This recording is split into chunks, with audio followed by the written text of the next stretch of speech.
Welcome to the show. Hey, happy Thursday, everybody. Mark Arum and the Banana is going to keep you entertained on your long ride home. Got a ton of stuff today. Lil Sanjay is going to join us with Would You Rather.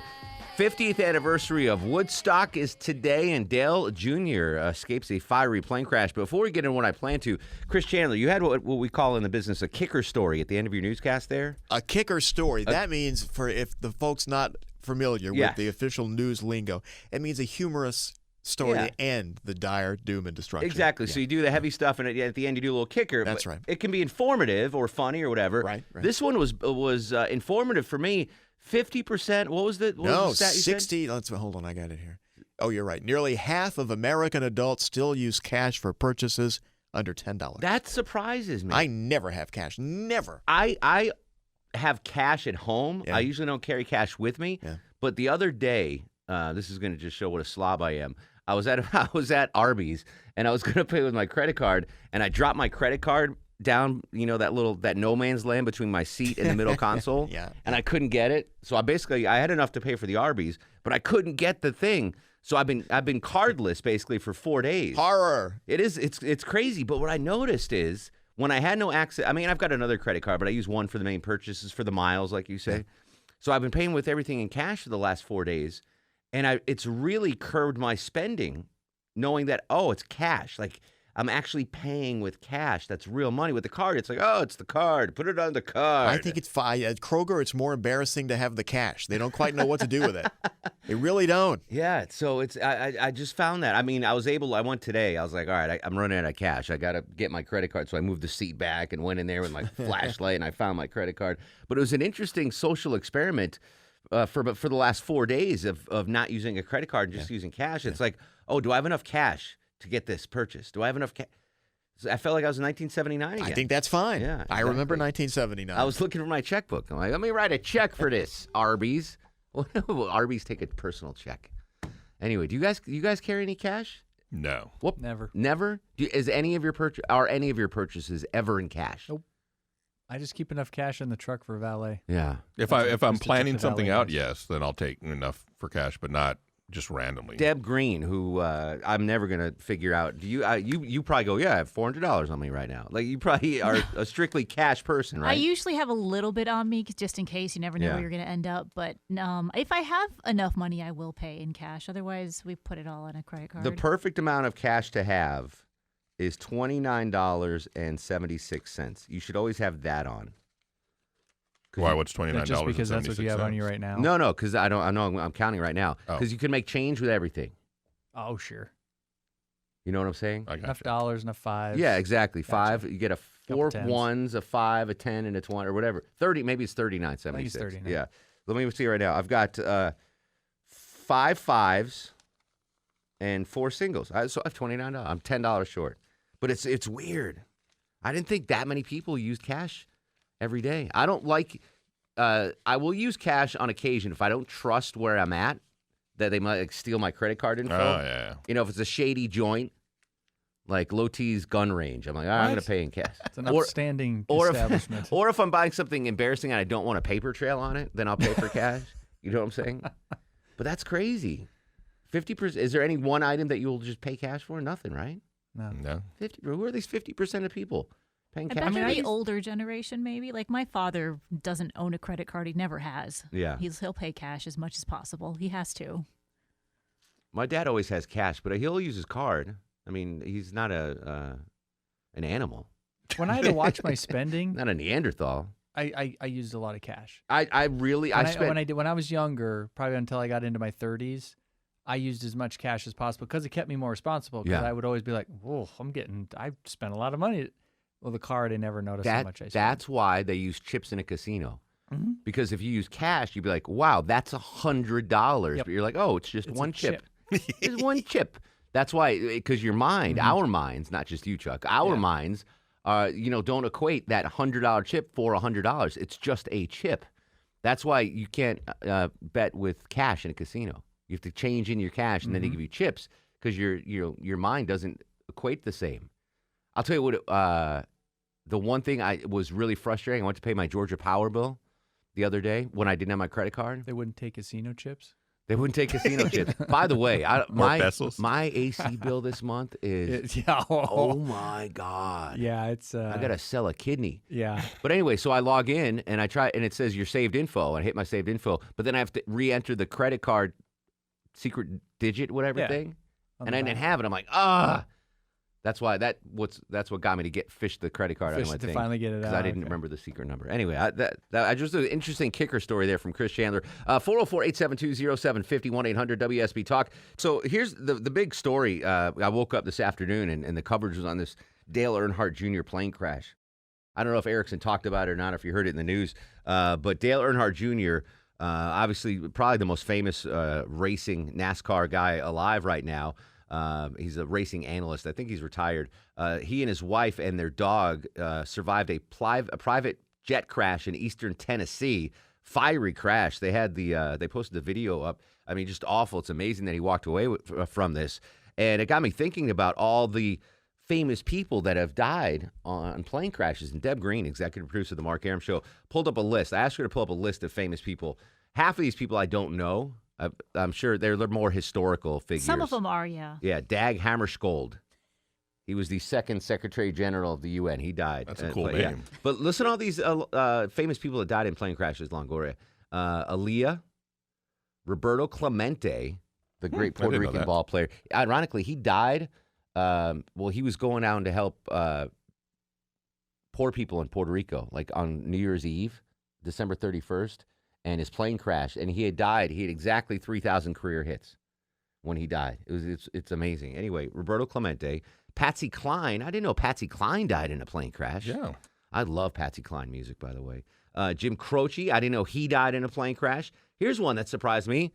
Rocky Marciano died in a plane crash. Did you know that? I did not. I didn't know how he died, but no. There you go. Every time I talk about Joe Louis, someone's got to bring up Rocky Marciano. Rocky Marciano. That's your one. I had no idea. Glenn Miller, the band leader, died in a plane crash. Thurman Munson, I knew that. The Yankees catcher died in a plane crash in 1979. Will Rogers, the famous actor, died in a plane crash. Stevie Ray Vaughan, I knew that. Richie Valens, sorry, Longoria. That's all right. Died in a plane crash. Not my Richie. Richie. Payne Stewart, the golfer, died in a plane crash. Corey Lytle, baseball pitcher. JFK Jr., that was the big one. I remember when that happened. That was shocking. Yeah. Because, I mean, he was American royalty. And I firmly believe at some point in his life he would have been president. Oh, yeah, definitely. Just on the name alone. Just ride that to the Oval Office. And John Denver, I forgot, died in a plane crash. So it's crazy how many famous people have died. Roy Halladay, did I mention him? Roy Halladay. That was one. Him or Payne Stewart, where something happened in the cockpit and the plane just crashed into the side of a mountain. Oh, yeah, that's right. I remember that. It wasn't Payne Stewart's. They lost cabin pressure and they all passed out. They all passed out. Just went right into. Yeah, fighter jets followed them until they crashed. Yeah, that's that. Yeah. So, that's a lot of celebrities that have died in plane crashes, and those are just the ones that Deb got in the last 6 minutes. I'm sure there's more. But if you're that wealthy, is it worth the risk of flying private? I told him. My wife absolutely refuses. She goes, I don't care if you ever get the opportunity, you're not flying in one of these private jets. Because she goes, she said, you are not. She said no. She goes, if you can get to that point, you can afford a first class ticket on wherever you're going. Yeah. Because commercial jets, by and large, don't crash with even remotely the same frequency as these private jets do. She has a real phobia about flying or anybody she knows getting on one of those smaller private jets. I think you would veto her. No, have you met me? She's scary. I understood. My wife. I'm surprised. I think she would be forcing you to fly private. Like go with Erickson to D.C. Get on that. No, she's fine with me leaving her. Trust me, that's not the issue. Yeah. It's the means by which I'm getting to my destination. I got she has a real phobia about. She works with Payne Stewart's daughter, which may have something to do with it. Yeah. She has a real phobia about it. Oh, interesting. All right. I want to talk about the Earnhardt crash. Thankfully, knock on wood, everything's okay. But flying those private planes, it's nuts. I've got a couple of private plane stories I want to tell you about. So tonight in the show, it's Throwback Thursday. We're listening to music from Woodstock. No, we're not. We're listening to, there we go. We are now. Woodstock's 50th anniversary today. Katie Kiley from 97.1 The River is going to join us next hour to reminisce. We'll be right back. This is Throwback Thursday on the Mark Arum Show. On a freight train leaving town, not knowing where I'm bound. No one changed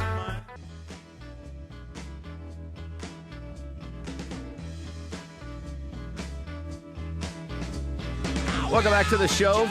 50th anniversary of Woodstock. Can you believe it? I was not alive. Neither was Longoria, Loti, or Deb. I want to talk about that coming up next hour. But all Woodstock music tonight on the Mark Arum Show for Throwback Thursday. 404-872-0750. Troy joins us on the program. What's going on, Troy? Hey, man. I'm calling you on the kicker story. So your little cash conundrum? Yes, sir. Yeah, so I was thinking about what you were saying. Why do I carry cash? Well, one of the big deals is, like, when I go to the local restaurants around here, I like to tip the servers in cash. They appreciate that, seem to get better service. You tip after, though, right? Or they just know that you're a cash tipper? Or do you tip them up front? Well, like I said, I frequent the same places. I got those preferred servers and stuff like that. So they see me, they know I'm going to tip them in cash. I think it makes a difference. Well, that's cool. I always keep cash for valets. I was a waiter, and I didn't care if it was as long as you tip me. I didn't care if it was cash or credit card. Yeah, because you get paid out at the end of the day, right? Yeah, it didn't really matter for me. My waiter friend said that they didn't have to report those tips, so they could pocket that. But no waiter reports any of their tips, so it really doesn't matter. Like I don't think any waiters ever report their salary, their base, the $1.50 an hour or whatever. But when I was a waiter, I didn't report any of my tips. I think that was a long time ago. Maybe things have changed. David's in Acworth. David, welcome to the Mark Arum Show. Hey, Mark. Just wanted to make a comment on your plane crashes. Yes. You didn't mention Amelia Earhart, but that's okay. Oh, she's still alive. She's still alive. Yes. Oh, okay. Well, see, Jim Croce's plane was never found, Oh, no kidding. I didn't know that. Yeah, he was not found. You forgot Leonard Skinner. Well, you didn't mention. No, you didn't mention everybody on the list. Yeah, no, I didn't go through the whole list. I'm sorry. That was just some of the list. Okay. I did mess up on Stevie Ray Vaughan, according to Chad the Hangman. It's a helicopter. Yeah, helicopter. Right. Yeah. So thank you for that, Chad. When the Big Bopper went down, you know who gave up his seat for that plane with Richie Valens and the Big Bopper? It was Jerry Lee Lewis, right? Waylon Jennings. That's the other one. Yes, sir. You're exactly right. Thanks. Yep, Jerry Lee Lewis was not on that plane, though. That I do know. Thank you, sir. We're going to come back. A plane crashes. Dale Jr. is okay. Fiery jet crash, though. We're talking about private air travel, spending cash or credit. Who knows what's going on? It's the Mark Arum Show. I hear hurricanes are blowing. Yeah, do what Steve Gutenberg says. He's a wise man. Throwback Thursday, 50th anniversary of Woodstock is today. Katie Kiley from 97.1 The River is going to join us after 7 as we reminisce on that huge, huge festival. Talking about Dale Earnhardt Jr. walks away from a fiery plane crash today in eastern Tennessee. So many celebrities have died in private plane crashes. It makes you wonder, even if you have the funds, would you fly private? I'm going to say yes. Absolutely. For one reason. I've flown private one time to Vegas. My buddy and his family go out every year. The dad is retired UPS, has a lot of money, and his wife is in a wheelchair, and they don't like flying commercials. So they'll rent a private plane and take the whole family out. My buddy invited me one. Oh, my God. You land at the airport in Vegas, and there's a limo there. It's fantastic. 2 other times I flew private. Bortz, I flew on Bortz's plane back from the Georgia-Florida game in Jacksonville. Typical Bortz. Nice enough to do it, to fly me down. He offered blah, blah, blah. He flies me back to the airport in Peachtree DeKalb. Flew me from Jacksonville to Florida to Peachtree DeKalb Airport, and he wouldn't give me a ride home. He wouldn't drive me.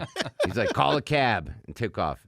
And the third time was we had to go to a funeral in North Carolina. It was station-related, and Clark Howard got a private plane, and it was me, Clark, and Chris Camp, our news director. And Chris and I are in the back seat, and I look over to Chris, if this plane goes down, it's going to be Clark Howard and 2 others perish. Oh, yeah. Those are but it's really cool. I might roll the dice. Yeah, I could see why. I tried to get one. I think I talked about this over Christmas. I wanted to fly my dogs up to Connecticut to see my that's right, yeah. My parents. And I was like, oh, it can't be that expensive. Like, let me go on NetJets or whatever it was, the cheapest option, just 2 people, 2 dogs, blah, blah, blah. And it was like $41,000 was the lowest. I was like, well, all right, that's not happening. Looks like we're driving, Bosco. Yeah. So your thoughts on that, 404-872-0750, 1-800-WSB Talk. Mimi joins us on the Mark Arum Show. Hello, Mimi. Hi there, sweetie. What's up? So my husband really was at Woodstock. No kidding. We were living in the Poughkeepsie area at the time, and we saw the signs and heard about it. We thought, oh, it's just another one of those concerts. no big deal. We weren't in the mood that particular weekend. And then, of course, by Friday, when the thruway was closed, we knew that we were in a different whole realm of reality. So he and his brother-in-law got in the car and drove over. So on Sunday, they were the only ones there that were clean, clothed, and sober. Oh, wow. Now, how old was your husband when he went? Do you know? Yeah, so I was 17. He would have been 19, I think. So my parents were that age, around that age, and they didn't go. And they lived in New York, and I'm still, like, mad at them. I'm like, why didn't you go? And my parents weren't hippies, you know, so they're like, oh, we didn't even consider it. Yeah, like, no, I mean, it was just going to, I guess we weren't living in the city. I was actually going back and forth to the city every day. But, it was just it was a concert. It was a summer concert. Yeah. But anyway. In hindsight, though, I mean, you kind of wish you probably went, right, Mimi? Yeah, absolutely. Yeah. But it's a great story to tell the grandchildren. I have 5 grandchildren, and he's a rock star in their eyes.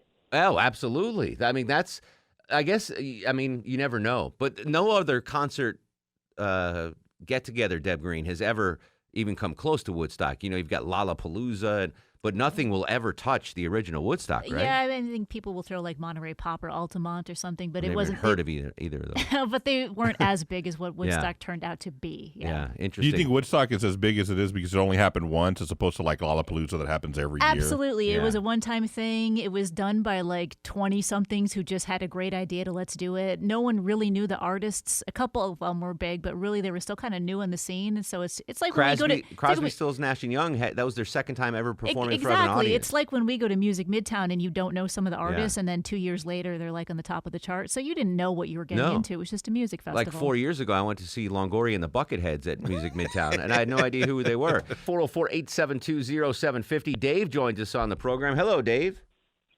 Hey, how's it going, Mark? What's up, brother? Hey, I'm a recent transplant from Silicon Valley, worked at Visa and PayPal, and we just sit around in a room and just thinking about how we could stop people from using cash and using cards more often. I thought you had already done that pretty successfully. I can't believe that 50% of people still use cash for everyday purchases. Hey, we had numbers on every day, every month basis on how we were doing that and how effective we were. And, we'd try everything in the book to get people like fingerprints, to facial recognition and all that, just to get people to keep that cash out of their pocket. Do you know the demographics of what, is it people 50 and over that are using cash and people 50 and under that aren't? How does it break down? Do you know? Yeah, you traditionally see the older generation, they're used to doing things a certain way. They're used to carrying that around. That's a security for them. So, we would say sort of a lost cause.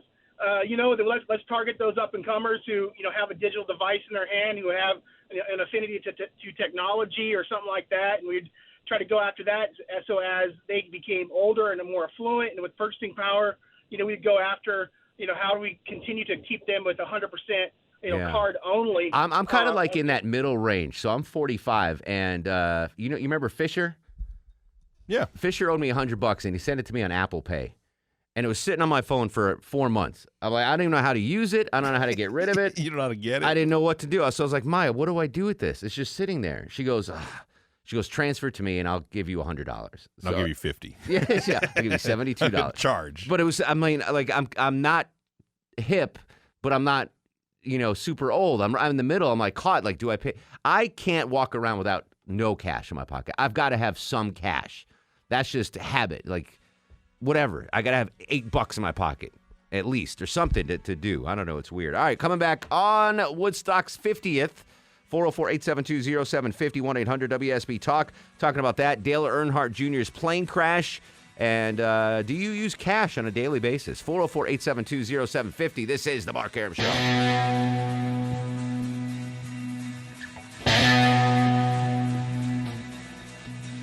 Ever since I was a young boy, I played the silver ball. From Soho down to Brighton, I must have played them all. But I ain't seen nothing like him in any amusement hall. That deaf, dumb, and blind kid sure plays a mean pinball.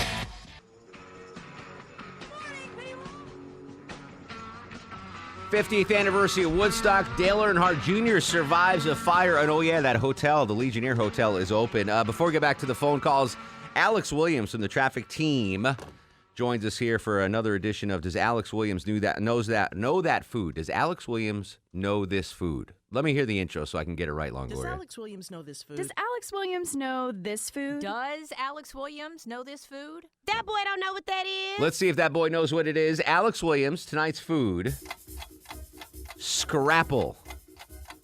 Scrapple. Scrapple. Use it in a sentence. That was kind of helpful. What's for dinner tonight, Mom? Oh, Scrapple, Alex. Thanks, Mom. Is that like Spam? Scrapple. It's close.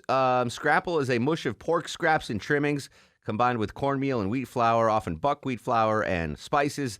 The mush is formed into a semi-solid congealed loaf, and the slices of Scrapple are then pan-fried before serving. Like a McRib. That's definitely Spam. Yeah, that sounds like Spam. That's where Spam came from, I think. So we'll give it to him? Give it to him? That sounds like Spam. Yeah. To me. That's my bell. Ding. All right, Alex Williams. There it is. Hey. Alex Williams did know It's the this best I've ever food. done. Good job, buddy. And we got the new music. I like it. Yeah, go home and eat your Scrapple. Wait, is that like from a certain region? Like where would you eat that a lot? So I believe that one came over from the Scandinavian countries as they were settling here in the United States. Indeed. They just took leftovers and they created Throw Spam. it together? Yeah. Okay. Tell your fiance to make you Scrapple this weekend. She can't make toast. I hope she's sleeping. She's sleeping. All right. Thank you, Alex All right. Williams. Alex Williams did know this food. That boy did know this food. Timothy's in Loganville. Timothy, you're on the Mark Arum Show. Hi, love the show. Thank you, buddy. And Scrapple is definitely awesome. All right, I've never had it. I'm not going to lie. Try it. Okay, money in the car. I always keep money in the car, and it saved us. About 3 years ago, maybe 4, when Hurricane Matthew or Michael hit Myrtle Beach, where my former in-laws lived. So we packed up the kids and we went down there to help them out. And as it turns out, the worst damage was about 50 miles inland. How much? We got to run for news, Timothy. How much cash do you keep in the car traditionally? About $100. Wow, that's a lot of money. What's your license plate number? Good job, Longoria. Did you see A-Rod had $500,000 worth of stuff stolen out of his car? I don't believe that. What a moron. I don't believe that. I know I believe it because he's a moron. It's a rental car. Not a moron. He's a moron. We're going to come back. Your calls and Katie Kiley from 97.1 The River on the 50th anniversary of Woodstock. This is the Mark Arum Show.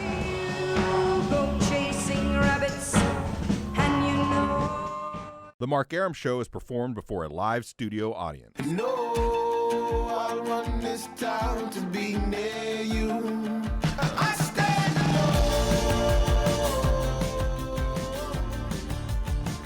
I stand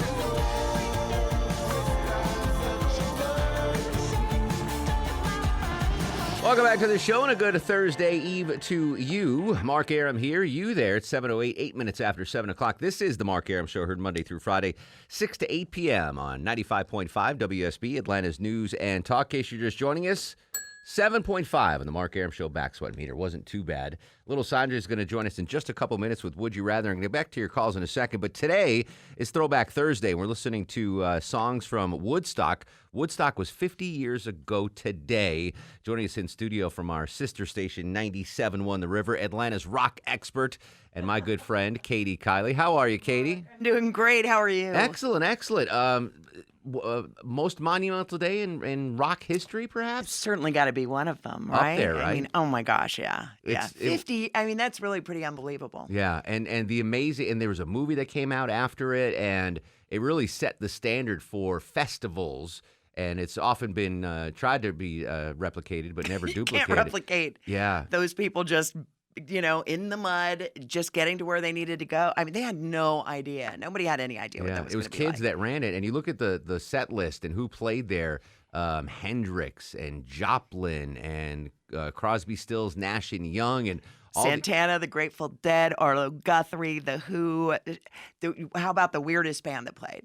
The one that just doesn't fit the mold of those. Sha-na-na. Good girl. Was it? That's right, Sha-na-na. And Sha-na-na made the same amount of money that Santana did. They both made $750. What the bands got were crazy. Although Hendrix did well. He was the top. He was the top guy, And like Sly and the Family Stone got like $6,000, which was a lot. Like other bands got but they had like 1 million people in the band, though. People, so exactly. I think Sly probably went, that's it. Yeah, 20 bucks a piece. It's all mine. So the 25th anniversary was in 1994, and I was in college in Poughkeepsie, New York, and we used to go to Woodstock and hang out, which is still like a hippie haven. It's a park, right? Isn't it like a historic? I never went to the actual location, but the small town of Woodstock. But I didn't go to the 25th anniversary. They came to our school and hired a bunch of my friends worked security and concessions and stuff. But I was in Connecticut for the summer, so I missed it. I was there. My aunt took me. Did you really to go? 94. Yeah, it was a big deal. She's like, I want to go. You're coming with me. Who played there? I mean, you had some of the originals, like Crosby, Stills, and Nash was there, but obviously I remember Red Hot Chili Peppers, Aerosmith, stuff like that. Yeah. I regret not going, but I can only imagine being of that era and not going to Woodstock. And like my parents didn't go. They could have gone. I mean, they were the right age and they lived there, and they never went. And I'm like, can you imagine the regret of missing perhaps the greatest concert of all time? One of my older brothers wanted to go, and we lived in Connecticut at the time. Mm-hmm. And my parent, he must have been 16.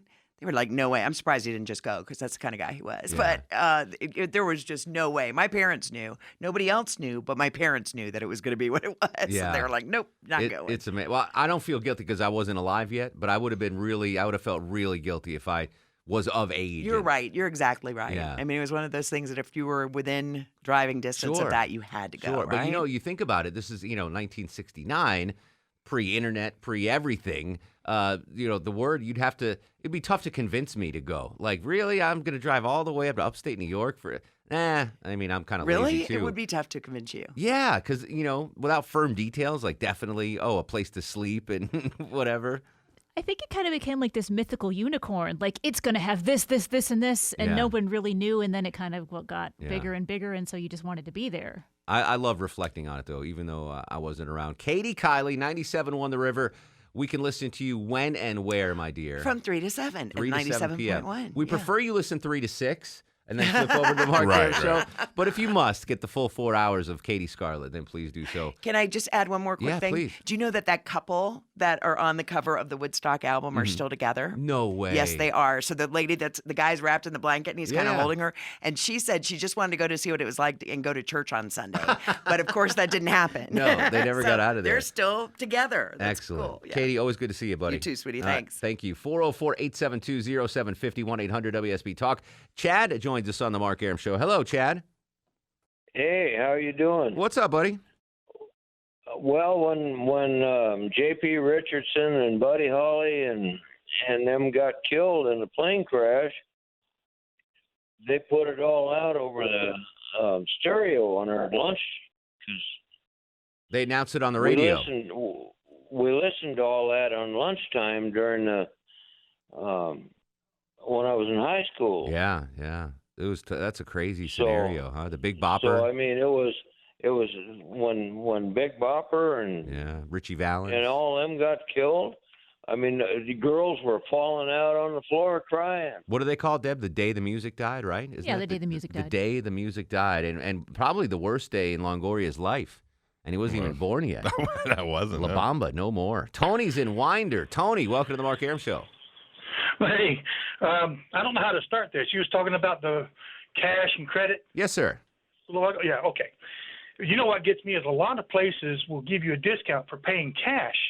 And the best example that I can think of, gas stations can give you as much as 25 cents a gallon. I've seen that before, Cash. Like, if I have cash and I see that, I will definitely do that. Absolutely. And so, they're wanting us to, from what I understand what you were saying, they're wanting us to become a cashless society, to use plastic and credit and all that stuff. The credit card companies do for sure. Now, the businesses will always prefer cash. Always, because they don't have to pay the percentage on the credit card. So you can usually negotiate, like at a small mom and pop store, like I buy baseball cards. And let's say I want to buy a baseball card for $100. I'll be like, well, how much is it in cash? And he'll be like, 90. Yes, Chuck. I was just going to say on the cash thing, my primary care doctor offers a discount for cash. No kidding. Yep. Yeah, mine does too. No kidding. Yeah. No kidding. This is a real doctor? Yeah. So, she's great. I go but to the anything VA, that's like but I can't outside always of insurance, she has a cash discount, so sometimes I can do that instead of running it through my insurance. It's actually cheaper. Wow, I picture your doctor like the doc in Deadwood. Well, back home it was definitely. About to die. It was definitely Doc. Yeah, Hunt. exactly. Coughing up blood. Yeah, exactly. He's got the black lung disease. Thank you for the call, sir. 404-872-0750, 1-800-WSB Talk. It's time for Would You Rather with Lil Sanjay. He's the guru, the soothsayer, the truth seeker, the asker of unanswerable questions. He's got a rigid timeline schedule. Couldn't be bumped till next half hour. He's Sanjay with Would You Rather. Thanks for being so fluid with us, Sanjay. My man. With your tight schedule. For having me. I had to rush Katie Kiley out of here because we had to get you on. I don't want to live in a world where that happens. Listen, everybody's got their priorities. Radio legend Katie Kiley. I had to like shoo her out. Listen, Katie, Sanjay's coming up to ask his questions. Get Enough out of that here. Woodstock thing. You making me one of yours. All right, let's do this. Sanjay's going to ask us questions. We're going to answer them in studio. Play along in your car. First question, Sanjay. Number 1, would you rather have a shower that keeps you clean for 7 days at a time or a bed that gives you a full night's rest in 1 hour? Full night's rest in 1 hour. So valuable. And I enjoy showering daily. I really like that feeling of showering. So give me a bed that feeling comes with. Yeah, I know. Sanjay. Okay, but I like the ritual of it, you know? The ritual of showering. Me too, but I can't remember the last time I slept more than 4 hours, so I'll take a bed that I can actually sleep in. Chuck? I sleep pretty good no matter where I'm at, so I'll take the shower. Longo? I'll take the sleeping. I could have used that last night. Yeah, I mean, my sleep schedule I stayed up to this afternoon too late finishing Stranger Things, so I lost an hour and a half of sleep, so I'm so tired right now. Next question, Sanjay. All right. Would you rather be very healthy and physically attractive like me with average wealth or be filthy rich with neither health nor attractiveness? So I'm rich, but I'm ugly and I'm in poor health? Yes, correct. Nah, I can't do both. If you give me ugly but I'm healthy and money, I'll do that. But filthy rich. Yeah, I get it, but I can't. I want my health. No, filthy rich though. Just like... You can't pay for health, so give me the first option where I'm handsome and healthy but not wealthy. Is that right? Yes. That's correct. All right, yeah, give me that one. Deb Green? I love the idea of having so much money. Yeah. I don't want to be unhealthy. I'm fairly unhealthy as much as I need to be. I can't imagine being worse. So eating that apple really is average. very unhealthy. It is a sour apple. You'd be eating corn dogs every day. Yeah. Oh, yeah, we have the corn dog for Deb D today? I don't know. You didn't bring it in? I'm sure there's one upstairs. Chuck, what are you picking? I disagree with your assertion that you can't buy health because, I mean... Well, you pay cash with your doctor, you get a discount, I guess. Magic Johnson's got a lot of money. He seems to be doing pretty good with his health problem. I'm just saying. You can do it. I'll take the money in the ugly and the poor health. Yeah. Yeah, he's convinced me. I'll take the money. I'll just drink money milkshakes. I'll be fine. Being ugly. All right, fair enough. Next question, Sanjay. All right. Would you rather do Marine Hell Week for 1 week every single year for the rest of your life or catch every single stoplight when it turns red? I want to say Hell Week once a year, but I wouldn't survive the first one, so I'll be annoyed and stuck at stoplights, I guess, because I would die otherwise. I don't know what Hell Week is. By the way, I have no idea what Hell Week really is. It's pretty bad. I did it once. Back when I was a Division I athlete. It's a lot of running and swimming, and it's very tough. I could. That's fine. For a week? Yeah. Yeah, that's fine. You do that? Yeah, sure. All right. Chuck? No, because I have friends that are Marines, and I don't want to go through that. It's tough. I'll just move back home. There's only one blinking light in town. I don't mind stopping at that one. I'm not going to stay here and get the stoplights, but I'll move back home. Good old Whitefish, Montana. Longoria. Yeah, I'm going to take the stoplights. I'll probably die on the first day. I'm with you on that. Yeah, I won't survive now. Not at my advanced age. Next question, Sanjay. All right. Would you rather have a MARTA station next door to your house or a small regional airport next door to your house? Are you saying each of those are good or bad? I'm trying to... That's up to you. I mean, that's up to you. The traffic, the noise, the people, what bothers you? What? I'm going to go MARTA station because I could use that. You know, go to the Benz, go to Turner Field. Oh, yeah, there's no MARTA. You can never get there anyway. SunTrust Park. Yeah, I'll do MARTA Station. I have no problem taking the train. I don't know why people are so afraid of it. Yeah. I love taking the train. If it was walkable to my house, I would that's do it now. exactly right. Absolutely. Yeah, Chuck. I want to say the MARTA because it would get me places, but I don't like people. I feel like there would be less at like a small regional airport. I'm just thinking of the noise factor of the airport. Like, It's a small one, though. Yeah, I guess. It's like Peachtree to Cab, right? It's you not got that Doug noisy. Turnbull taking off every 6 minutes. No, I'm gonna go airport just because of the people issue, the traffic. I'm gonna go train. I'll take the train every day if it was down the street from my house. If I could, I would. Yeah. There's no train that runs at 3 a.m. You know, like in New York, right? People Yeah. just deal with it. Yeah, that's fine. You know what's funny though? Now that I actually have money, like back when I was in New York and didn't have money, I took the train everywhere. Yeah. I haven't taken the subway in New York in 20 years. Like I can afford a cab now. I'm not. I guess if you had to commute every day, it'd be fine. All right, Sanjay. We hopefully fit you in your schedule. Quick, do you give cash discount for your tax services? I certainly do. All right. He is for now, the official accountant of the Mark Arum Show. Sanjay, find him on Facebook, Brass Tax Accounting. Go to your very busy appointment, Sanjay. Will do. Thank you. All right, there he is. Little Sanjay. We're going to come back with more of your calls. Throwback Thursday, 50th Woodstock on the Mark Arum Show.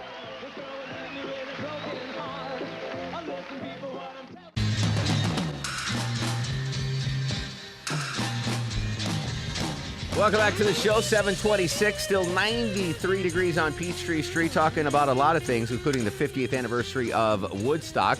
Ironically, Chris joins us in Woodstock. Chris, welcome to the show. How are you, sir? Or ma'am? Hey, Mark, awesome to talk to you. First-time caller. Welcome aboard, my friend. Transplant from Alaska. Oh, wow. Why did you leave Alaska? I was in Alaska for 20 years, Mark. And you didn't like it anymore, or you got tired? What was the deal? No. Most beautiful place on earth. I left because of my family. It's that time in life where understood. Moms and pops, and I'm an only child, mom's an only child, so blah, blah, blah. I dream of buying a place in Alaska and just, getting off the grid, go fishing. I've heard you say that. Yeah. Zach Brown, he just bought a bunch of property in Homer, Alaska. Oh, no kidding. Yeah. I've seen him. He plays in little tiny bars now. Up in Homer? Just for fun. Well, that's how, a lot of people I know saw him playing in little tiny bars in like Carrollton and Douglasville. And hey, Chris, can you hang on through the break? Yes, sir. Or are you done? No. I got a story about Woodstock. Oh, excellent. Very cool. All right, hang on. Chris is going to give a story about Woodstock. 4 Dead in Ohio. Right? This is a great song. Throwback Thursday, Mark Arum Show. 4 Dead in Ohio. Gotta get down to it. Hey, this is former Governor of Texas, Rick Perry, and you're listening to the Mark Arum Show. Hey, do you know about the USA? Do you know about the government? Can you tell me about the Constitution? Hey, learn about the USA. We the people, in order to form a more perfect union, establish justice, ensure domestic tranquility, to provide for the common defense, promote the general welfare, and secure the blessings of liberty to ourselves and our posterities, to ordain and establish this Constitution for the United States of America. Welcome back to the show, 7:37, 23 in front of 8 o'clock. Mark Arum and the Bananas with you 6 to 8 on WSB. You can listen at home, Longoria, on Amazon Alexa or the WSB radio app. 50th anniversary of Woodstock. Check out Deb Green, resident music expert, the salaries paid or the fees paid for the bands. Jimi Hendrix, the most, $18,000. Blood, Sweat, and Tears, $15,000. Joan Baez, $10,000. Creedence, $10,000. The Band, $7,500. Joplin, $7,500. Jefferson Airplane, $7,500. Sly and the Family Stone, $7,000. The Who, $6,200. Arlo Guthrie, $5,000. Crosby, Stills, Nash & Young, $5,000. All the way down to your group, Sha Na Na, $700. Possibly the best performance that weekend. Santana, $750. That's it. Joe Cocker, $1,300. Grateful Dead, $2,500. Interesting.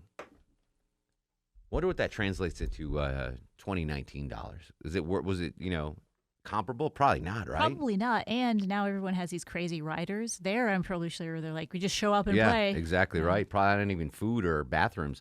Chris is in Woodstock. Used to live in Alaska. Has got a story about Woodstock. Welcome back, Chris. How are you, sir? Hey, awesome, man. So there's a famous photograph from the stage overlooking the entire venue of Woodstock where the stage is filled with swamis. Mm-hmm. And the guy is on the riser in the middle. And the story goes is my friend Sridhar from Joshua Tree was hanging out with Michael Lang and Artie Kornfeld on the stage several days before it was beginning to start. Mm-hmm. And they looked at Sridhar and they said, "What's missing?" And he said the spiritual aspect is missing. So he was doing yoga in Manhattan, and that's when they got Swami Satchidananda. You can never say that right. Sanjay's uncle, So I remember. The Swami is the guy on the riser in the middle, and my friend was responsible for arranging that entire. He's very proud of that. Did he get to He go? was, I'm sorry? Did he go to the concert, though? He's on stage for that picture. Oh, all right. I thought you meant he just went before he was on stage, but he was actually in that picture, that famous picture. Yeah, he's like third to the left if you're looking from the back. Deb's going to pull that picture up for me right now so I can see what your buddy looked like in 1969. Ken's in Woodstock. Ken, welcome to the Mark Arum Show. Another guy from Woodstock. What's going on? Thank you, Mark. It wasn't the cultural event at Woodstock, but there was actually a greater attended rock festival in New York State a couple of years later called Watkins Glen. That's where they do the NASCAR racing. Yes, it is. It was at that racetrack. 600,000 they estimate there, 500,000 at Woodstock. And check out the second Atlanta International Pop Festival in Byron, Georgia. They estimates there from 300 to 500,000. Deb's nodding her head in agreement. Is that true, Deb? Yeah, I've talked about it several times. Yeah. Who played at the Watkins Glen concert? Do you know? Yeah, the Allman Brothers Band, Grateful Dead, and the band. Just three bands. Oh, just three. Yeah. That's There's, I don't know what I would have done at Woodstock. What's the one group at Woodstock that you would have gone to check out? The Sha-Na-Na. Obviously Sha-Na-Na. What about you, Ken? I love Sha-Na-Na too, but actually probably the Who. Yeah. I think I would have done Crosby, Stills, Nash & Young. I think. Would you have known them at that time? Is No. the thing. They weren't really well known. I mean, Correct. they all were in their other bands respectively, and then it was a super group. Yeah. So maybe. Hey, Mark. Yes, sir. I'm sorry, I didn't mean to cut it out. No, it's all right. It's just Deb. Butch Trucks, one of the drummers for the Allman Brothers Band, when they flew in, he said later he was absolutely terrified. He could not wait when he looked out and saw that crowd of people. He said they could not wait to get on and get off and get out of there. No he kidding. Said it was, yeah, he said There's an interesting story about, what's her name? Famous singer-songwriter. She wrote the song Woodstock. Joni Mitchell. Joni Mitchell was supposed to be there, but her manager pulled her out because she was supposed to be on the Dick Cavett show on Monday, and they were afraid they wouldn't be able to get her out. And this was like her first big-time TV appearance. So she bailed on it, and she felt so bad that she missed it that she wrote the song Woodstock. But she interesting. Yeah, it's pretty cool. Some more Woodstock. You ready for some more Woodstock trivia there, Ken? You bet. All right. This is from Deb Green. Woodstock Ventures spent $2.5 million on the concert, but only collected $1.5 million. So they lost money on this. Well, there was a rumor that a lot of people didn't have tickets. They just showed up. Sure, yeah, I would imagine there wasn't very strict security there. 80 arrests were made at Woodstock, most involving drug charges, including LSD, amphetamines, and heroin. There were no incidents of violence at the Woodstock Festival. I think there was one baby born, wasn't there? Yeah, they called it Or Woody. two. They called it Woody. I can tell you what, a lot of babies were conceived at Woodstock. I guarantee that. The biggest headaches at Woodstock, massive traffic jams. And I can vouch for that because, Woodstock, New York is like, Woodstock, Georgia makes Woodstock, New York seem, you know what I'm saying? Massive traffic jams, extreme shortages of food, water, medical, and sanitary facilities. That's probably, even if I was alive back then, without knowing of food and bathrooms, I probably would have been like, I'm not going to do it.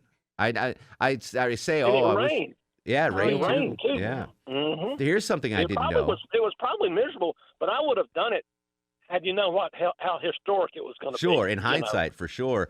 3 deaths, accidental deaths, were reported at Woodstock. I did not know that. It was Max Yasker's 600-acre dairy farm in Bethel, New York, so not too far from Woodstock, the city of Woodstock in Bethel.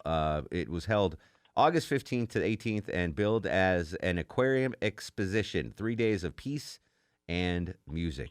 Unbelievable. Here's an interesting question for you. Yes, sir. The biggest band there in terms of record sales at the time. Most band being played was not on the record or in the movie, and it was Creedence Clearwater Revival. They did not make the movie. I didn't know that. The movie didn't make the record. Some tie-up with their manager.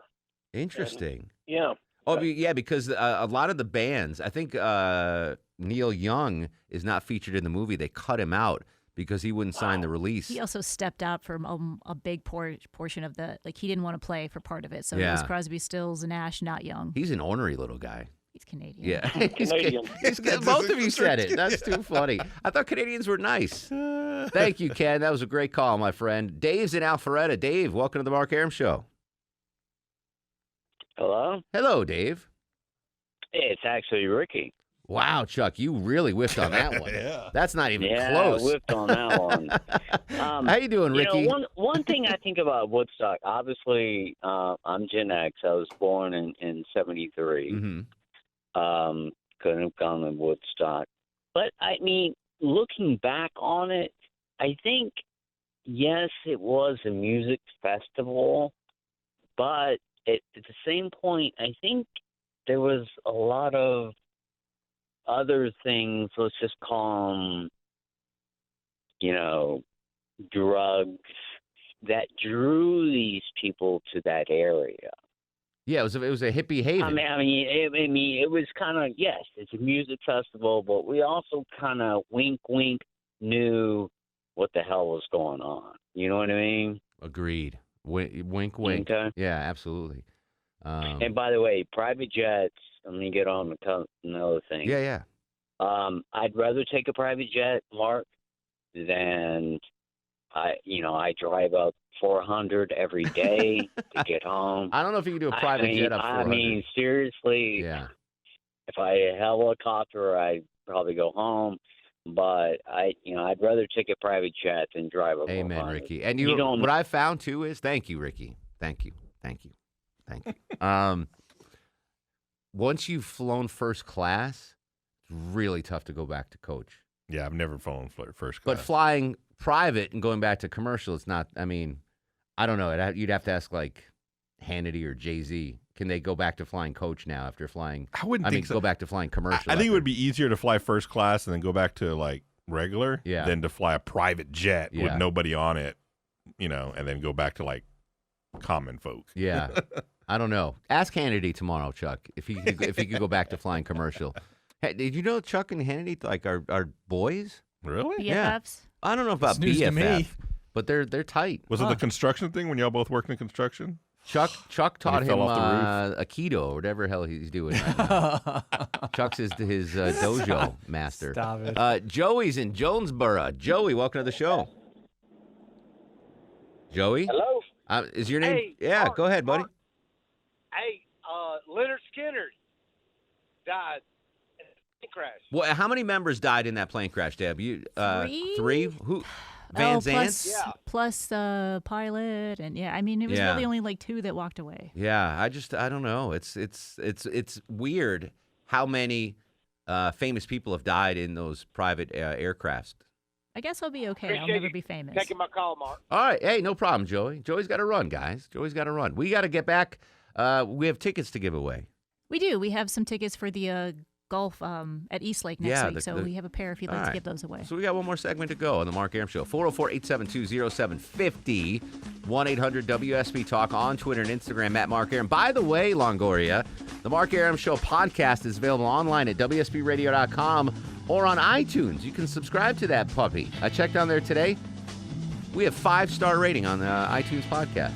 That's all because of you, Longoria. You're the best. I love you, man. Throwback Thursday, Woodstock 50 on the Mark Arum Show.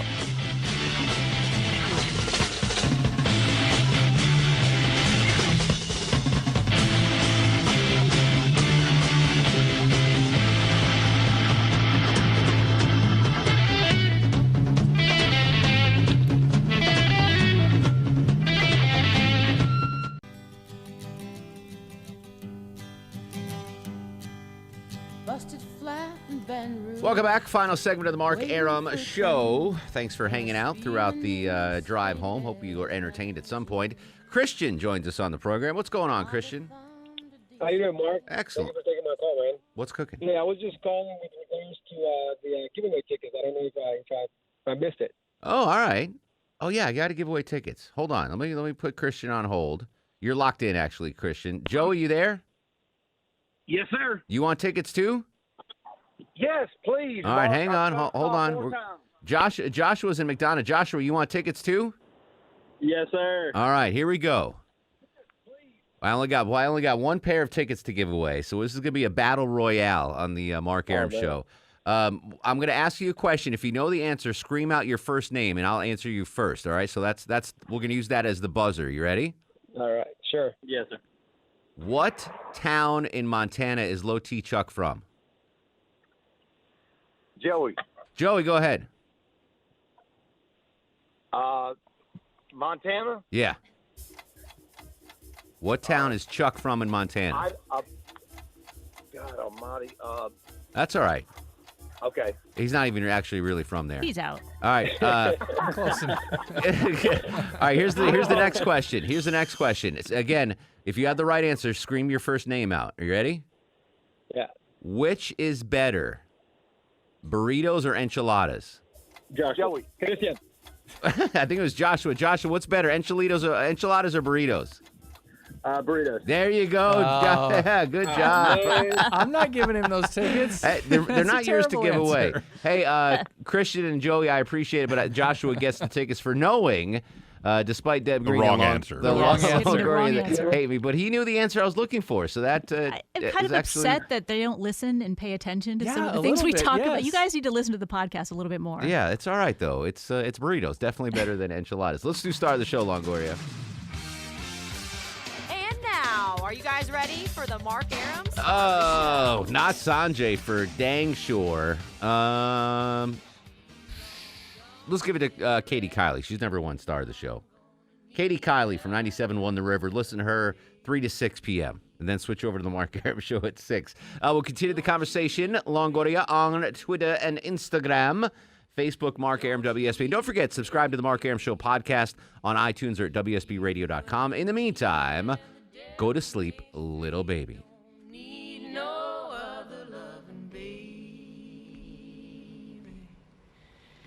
Go to sleep, you little baby. Guests of the Mark Arum Show stay at the All Suite Omni Hotel, located in the heart of Chicago's Magnificent Mile.